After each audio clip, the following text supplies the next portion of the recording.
There's a lot to unpack this month. James, you just actually had an interesting conversation with Trump's Labor Department nominee. So why don't we kind of kick off with that? What exactly happened there, and who is Jonathan Berry? Yeah, so Jonathan Berry, he is been nominated for solicitor for the Department of Labor or to replace Simananda, who resigned. And this nomination happened back March 31st. Because he still hasn't been confirmed. Yeah, no, he hasn't been confirmed yet. And a lot of us are watching because, hey, it's interesting to see the fulfillment of, movements of this order and where they're going and paying attention to the signs of the times. Now, is Jonathan Berry, so he's appointed by Trump? Yeah. Okay. And was he kind of nominated through Project 2025, or like who's pushing him as a front runner? Yeah, well, Trump nominated him, but he wrote Chapter 16 of Project 2025 that talked about the Sabbath rest laws. Oh, trying to amend the Fair Labor Standards Act to increase pay on Sunday to basically sort of close down businesses that don't want to pay that extra money. Yeah. Okay. So I reached out. Boyden Law Firm didn't really have much to say. They were polite and kind, but didn't really have much to say. So I looked around, trying to see if there's any contact information to get in touch with him.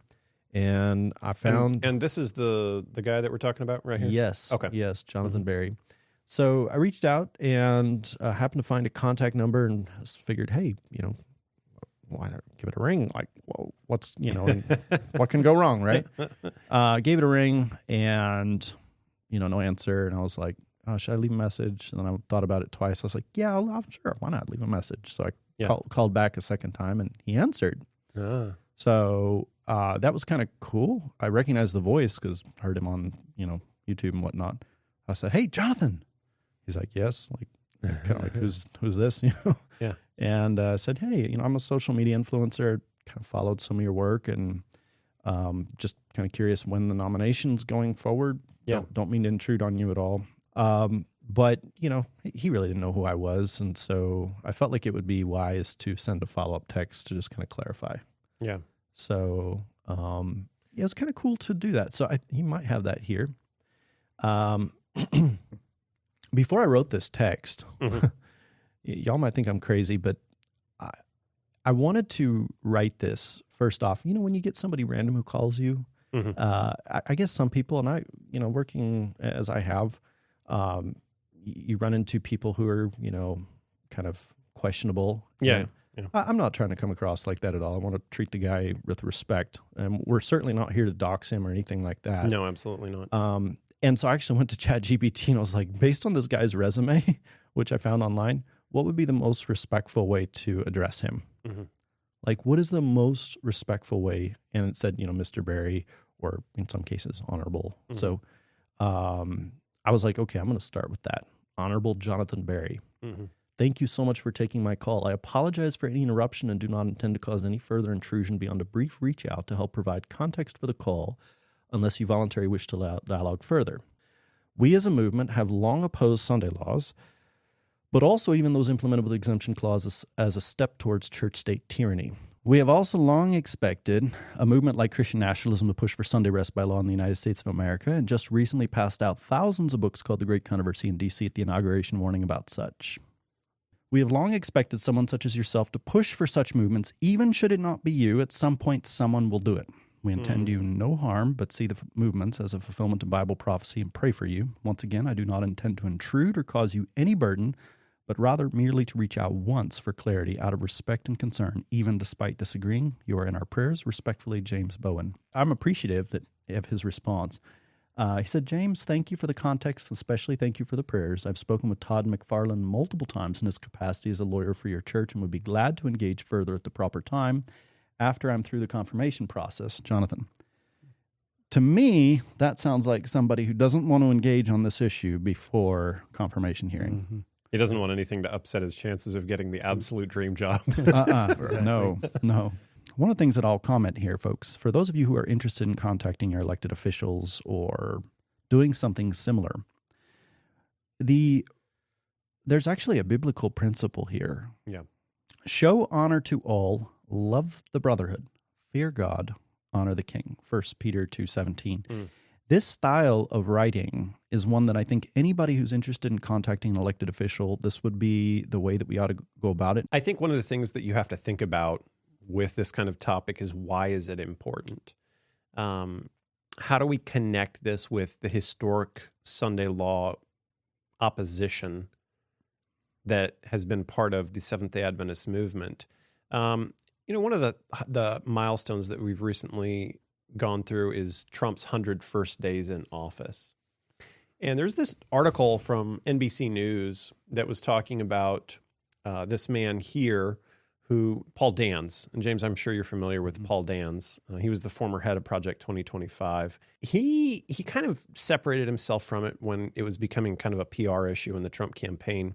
But then what's interesting is what he kind of predicts for the future.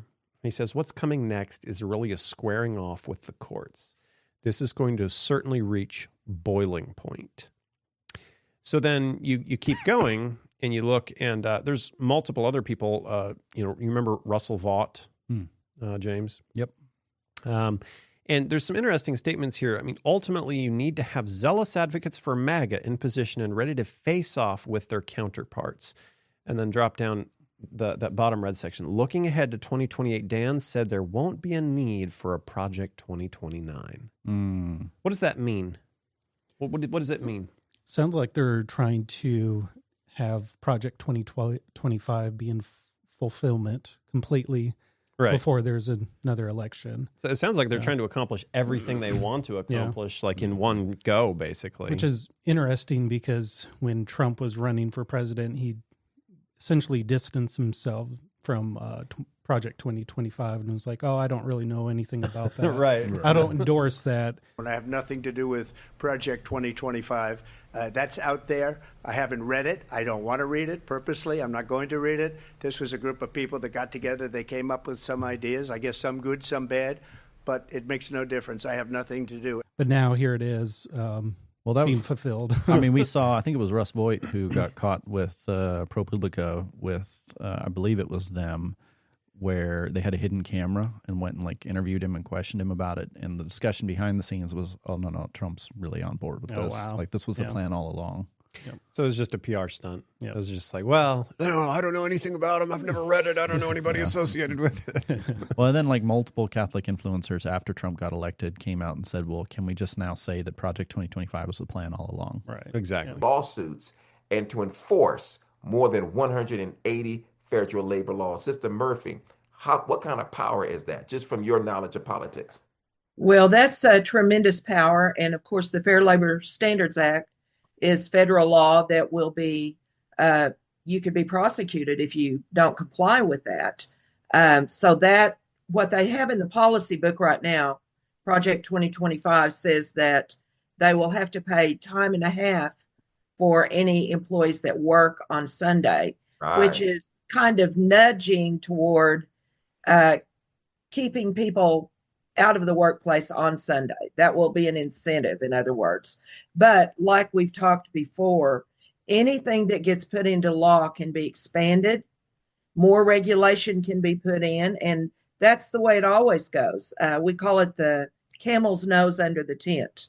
The beginning of having a stronghold and then tightening the screws down as you go forward. So, if we knew up front this big plan, if the public knew, I will just say that, there would be many people very concerned and opposed. But it comes in, well, as the Bible says, like a lamb, and then speaks as a dragon. And look what it says in this article. Thank you. The top goal of Project 2025 is yet to come. And it says here in black that he also wants Congress to require employers to let workers accumulate paid time off when working overtime, and to encourage rest time for workers by mandating time and a half on the Sabbath. Sister Linda, and Brother Roman, what do you think about this right here? Well, before I get to Brother Roman, Sister Linda, over and over again, Jonathan Berry is telling us that he doesn't see it as a federal thing. He sees it more as a state thing. but he's Mhm. telling that Congress to encourage rest time for workers. I mean, you're a politician. I mean, what do you think about his statements in the light of these statements? Well, they're really working both angles from the state angle and the federal angle. The Fair Standards Labor Act is a federal law. Mhm. So that time and a half nudging toward everybody getting away from Sunday and having that as a day of worship, that's in play too. Sister Linda, you know the Mandate for Leadership Project 2025. Right, And this is the policy agenda. It says Sabbath rest. I'm just asking you primarily because of your knowledge of politics. It says right. Congress should encourage communal rest by amending the Fair Labor Standards Act that will require workers paid time off and to have work on the Sabbath, which by default would be Sunday. He can say whatever he wants, but this smells like a Sunday law rap to me. You Now, know, when you use the religious terminology, biblical terminology, Sabbath rest, mhm. Sabbath, again, observance of a Sabbath. Um, and in another place, I think they talk about worship. I think the word worship is in there. These are words from the Bible. Why would federal government policy have biblical terms in it if it weren't tied to that coming together of church and state, which it absolutely is? One and any kind of push to establish Sunday as not just a day of rest. It's not just political, my brother. It's religious and it's prophetic. And it should be something that ought to concern every single one of us, because that's exactly what we have understood from prophecy. That's exactly where all of this is moving. And let me just say this, Dr. O, they have been planning this for years. That's This right. is not something that just popped, something that just came out of, thin air. They've been planning this. And the Christians and the Christian nationalists and the different Protestants and Catholic troops, they know that they have a small window where they can get this thing going. It's like you had mentioned in your previous Sunday law update. They're going to try to do it this year because they don't know if they're going to get the House next Exactly. election. So they are lining everything up. And listen, they're going to hit the ground running. I have no doubt about this. He's going to get through. All of Trump's appointments have gone through. And the more controversial ones got through, Robert Kennedy. So he's a shoo-in. But yes, it is something that ought to wake us up and let us know that this is enforcement. This is enforcement of Sunday observant through civil legislation. That's what it is. It is. Because you look at the language. I mean, there's more stuff that he said, but he says that policies that encourage religious observance, that's dealing with worship in church. Yes. So it's not just the rest aspect, it's about church as well too. Now, let me just get right into this because we need to take a look at this because what's happening is that I just kind of feel there's some gaslighting going on. But what happens is that I'll just let you hear it yourself. Listen. One of the interesting proposals that you've laid out in Project 2025 handbook from Heritage is stuff around the Sabbath. Mhm. What are some of the ideas that you have there? Yes. So this is. It sounds controversial. In many respects, it is a return to something that basically always everyone ever had. And it's specifically the idea of encouraging Sabbath rest through discouraging commerce. All right, so there it is right there. But listen more. On the Sabbath. The proposal that's in our book is talking about Project 2025. That's what it's a proposal. So, Sister Murphy, who does he want to propose this to get these Sunday laws done? To who?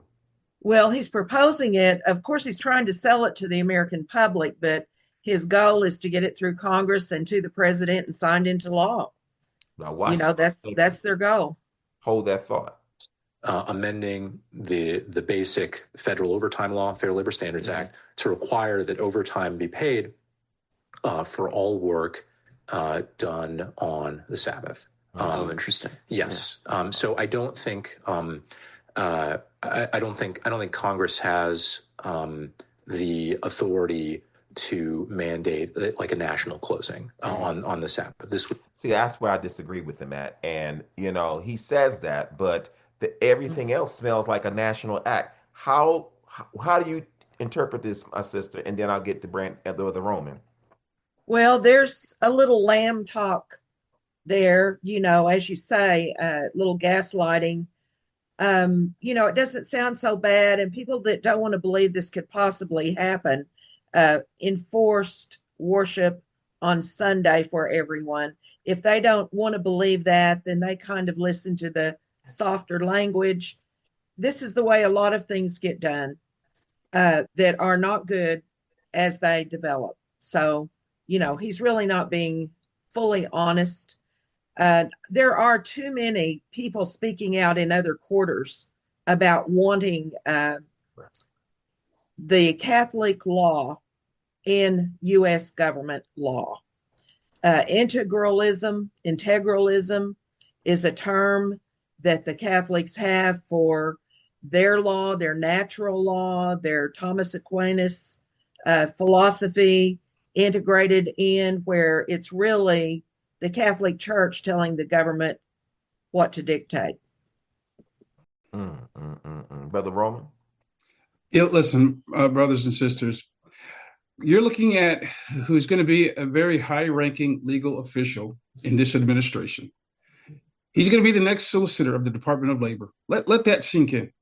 Mm-hmm. And he's already on the record. He wrote the chapter on Sunday for Project 2025. He's advocating it in several platforms, and he's openly advocating Sunday rest. We cannot take that lightly. You can never take that lightly. And what it's signaling is that we're seeing religious mandates. As Sister Linda said, they're using the language from the Bible, Sabbath, worship, which should have no place in federal law or state law. But it's signaling that religious mandates are beginning to merge with state power.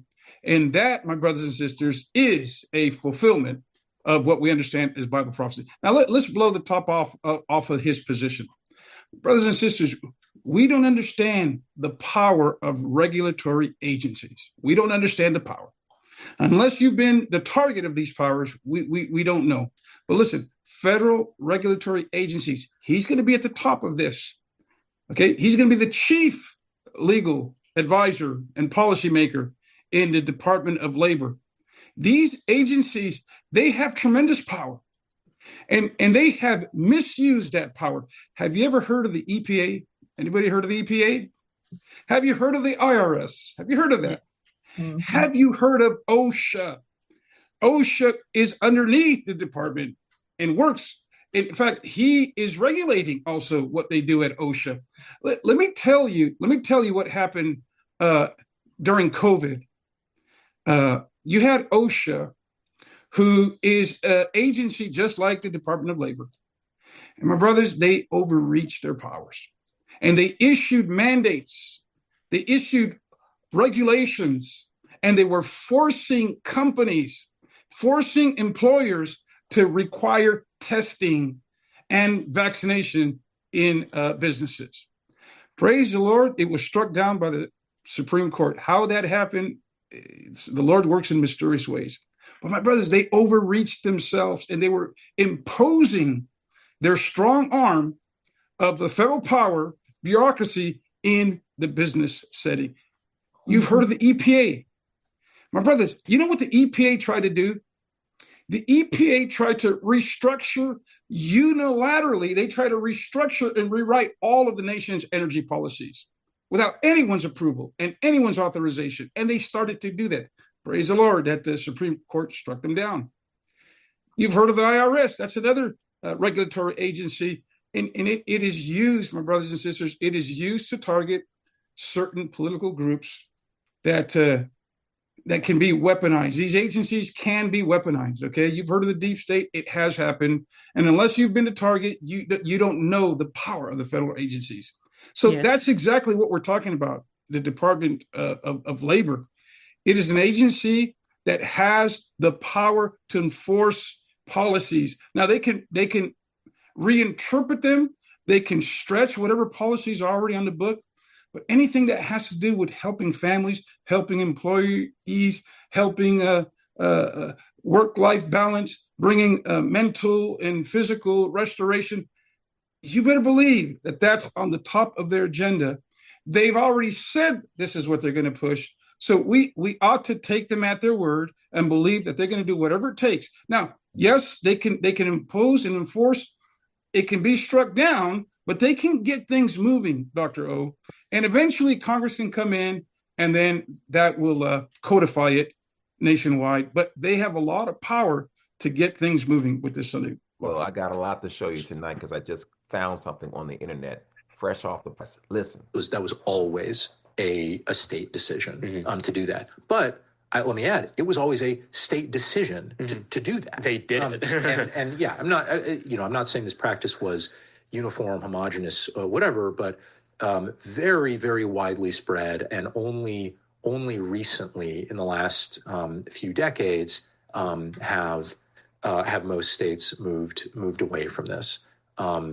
So this is, I think this is about as far as the federal government could properly go in this space, but it would be an encouragement and inducement to rest, but really to kind of coordinate commercial activity for the other 6 days of the week. When should states use this power to check corporate power? This is where prudential judgment has to come in.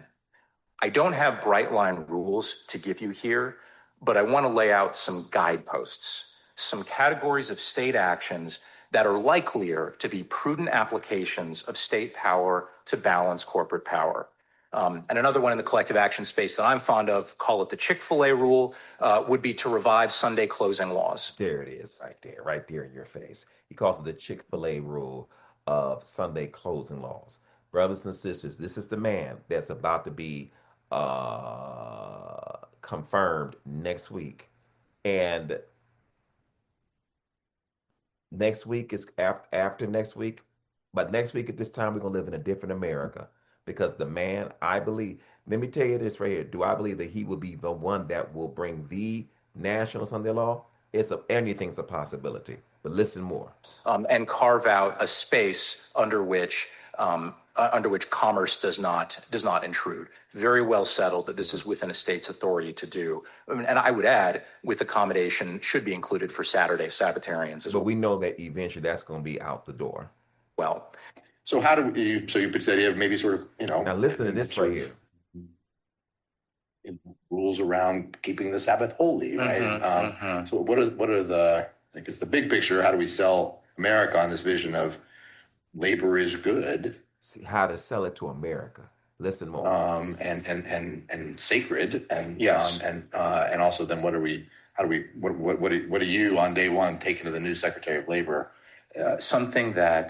Something I really encourage. I don't see a big, it's harder to see a big federal role for this. I think this is more a question of state and local law, is reinvigorating where possible Sabbath rest laws. Wow. To be very specific, like it used to be, this was basically the norm as best, I've looked into this some, I'm working on some research on this, literally dating back to Constantine and his recognition of Christianity in the Roman Empire, that you've had a pretty consistent tradition in Western civilization of taking Sunday off from commerce and having a time not only it's not merely from rest in the sense of abstinence from work, but it's rest for time with God, time worshiping God. It's rest for time with community, and even in between is time with family. So Sister Linda, he says, so it's not just talking about rest from work. This is talking about the time with God. So what happens is this is to me, I interpret this as forcing or legislating Sunday not only as a day of rest, but also as a day of worship at the same time. Absolutely. The background where he was speaking there, it was CIC, Catholic Information Center, which is in Washington, D.C. And that's the Opus Dei Center of Washington. Wow. where about 800 members are reported by Gareth Gore, who wrote the book Opus Dei that came out last October. Kevin Roberts, who is the head of Heritage, goes there, he says, on a weekly basis for spiritual formation. And we're talking about Jesuit training for forming his mindset toward the Catholicism that they believe in. This is a very clearly religious effort by Jonathan Berry, by Heritage Foundation, Kevin Roberts. You read his quote a while ago from his book. The foreword to that book is written by J.D. Vance. The more we put the pieces on the table and look at the whole picture, it is just undeniable that this is an all-out effort to change America with this power shift with Catholic power. Wow. Wow, that's powerful. Now, beloved, I need all of you that are watching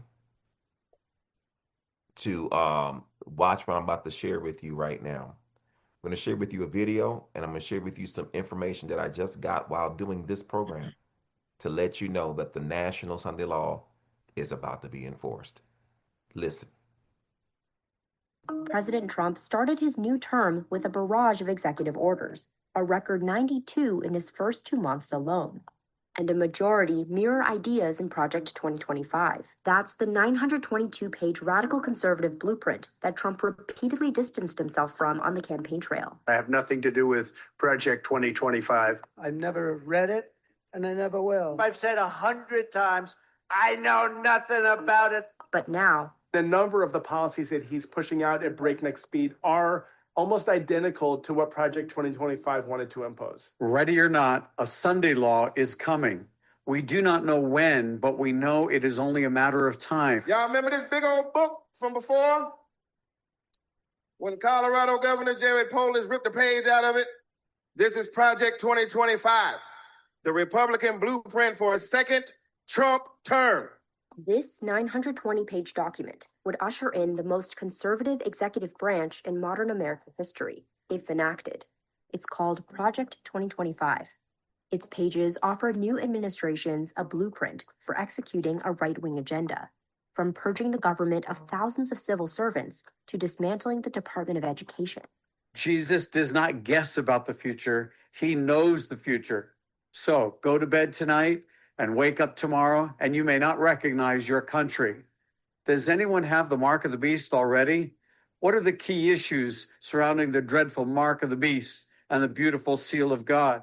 But first, breaking Mr. Sunday Law, Project 2025, author Jonathan Berry will soon become the chief enforcer of federal labor law nationwide. Mr. Berry, you're the co-author of Project 2025, the labor section. Am I correct? The lead author on that section, correct. Literally dating back to Constantine and his recognition of Christianity in the Roman Empire, that you've had a pretty consistent tradition. So he's using the precedence of Constantine, who made the first Sunday law, as the reason for him doing this.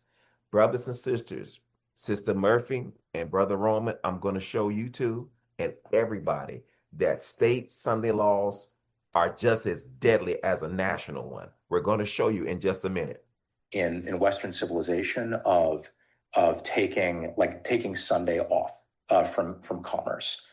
This, of course, this is a tradition that has roots not only in Christianity but in Judaism, and keeping the Sabbath holy, and having a time not only for, it's not merely from rest in the sense of abstinence from work, but it's rest for. It's rest for time with God, time worshiping God. It's rest for time with community. The mark of the beast is coming, ready or not. We do not know when, but we know we need to pay attention to the signs of the times. That's right. And what happens is, not only must we pay attention to that, we're going to show you. Now, this is, I think it's pretty clear on the Sunday law, on the 2025, Project 2025 tracker under the Department of Labor. They have things in progress, things completed. But one of the things they have not started yet is the mandate time and a half compensation on the Sabbath, which is nothing more than a backdoor Sunday law. I call it Sunday Law Junior. So let's go a little bit back to March the 25th. That's not very long ago, by the way. No.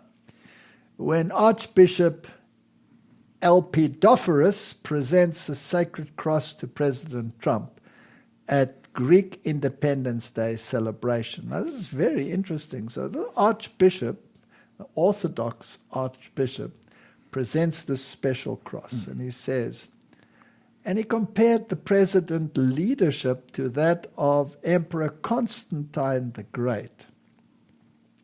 Now, if we go back in history, Constantine was, of course, a very important emperor because he made Christianity official. In Rome.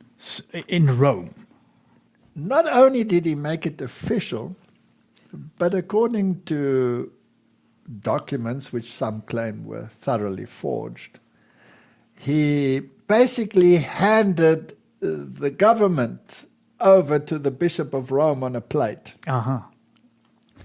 So that he could rule not only in religious affairs, but in secular affairs as well. So this is the legacy that he left to the Roman Catholic Church, basically. And the Bishop of Rome, that is now the Pope. That's the Pope. Yeah. Correct. So Constantine embraced Christianity, but he didn't let go of paganism. No. So if you go to his big memorials, Christianity is depicted on the one side and Mithraism, sun worship, is depicted on the other side. And actually, he unified paganism and Christianity. That's syncretism. So it stopped the wars and the persecution against Christians, but not because the Christians actually won. No. They were joined up. It's actually the more dangerous one. It's a much more dangerous. Syncretism is a toxin in a very acceptable drink. Yeah. Deception. Anyway, so he compared him to Constantine, and with that history backdrop, I'm quite happy with that. That's true, because it's what the Bible says will happen. Yes. It's basically the same. So recalling the Roman ruler's vision of the cross as a symbol of divine victory. While handing over the cross, Archbishop Elpidophorus referenced the emperor's famous vision. This cross is the very symbol that led Constantine to victory, as Jesus revealed to him. So President Trump was visibly moved, accepted the gift with gratitude, and acknowledged its deep significance. So Martin, what was the effect of what Constantine did? He elevated the position of the Bishop of Rome above all other Christian bishops in the entire world, and basically set up the papacy as a consequence. So if you can take that as a type. Is this a comparison? A parallel. It can be amazing. Would it be an interesting parallel? I think it could be, right? And then on March 19, 2025, faith leaders gathered around Trump to pray in the Oval Office, and it was called an incredible day. So from across the country, they visited Donald Trump, and they prayed with the commander-in-chief. The White House posted an image of the leaders gathered in prayer around Trump as he sat at his desk. In February, Trump signed an executive order to establish the White House Faith Office. Now we're having a progression here. Yes, this is the first thing that he wrote into with the executive order. And Paula White is the main advisor to Trump. Okay. And this office is in the White House, very close to the Oval Office. In the West Wing. That is very symbolic, by the way. And it's the first time that such an organization has been given a footprint in the White House. It's like church and state coming together, right? Well, I can't think of a better way of doing it. So it's part of the Domestic Policy Council. The order states the new office will consult with faith leaders on various topics, including defending religious liberty. Now, what does Donald Trump actually say about this? We're bringing back religion in our country, and we're bringing it back quickly and strongly. Because for America to be a great nation, we must always be one nation under God, a phrase that they would like to get rid of, the radical left. But Ben, I don't think we're going to let them get rid of that, right? We will make America rich and healthy again. And why don't we say rich, healthy, and religious again, okay? Shall I add that for this group? Right, Dan Patrick? And, you know, they work right out of the White House. They've never done that. That's never been done before. No other president allowed that. I think, you know, they say separation. They say separation between church and state, they told me. I said, all right, let's forget about that for one time.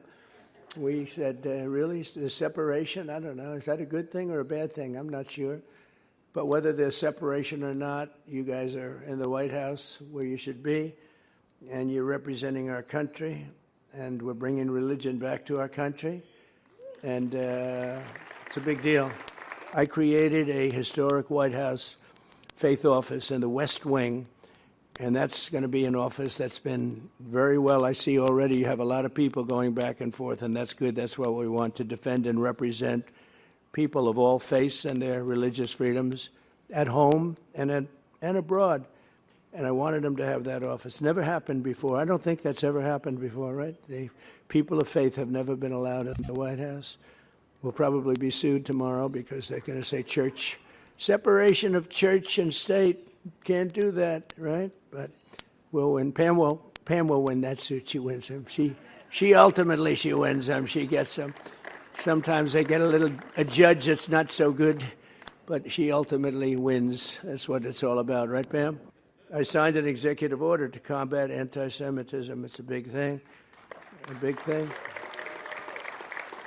And I set up a DOJ task force, which is really a big thing, and Dan, you're going to be involved in it, to eradicate anti-Christian bias. You haven't heard that, but there's anti-Christian bias also.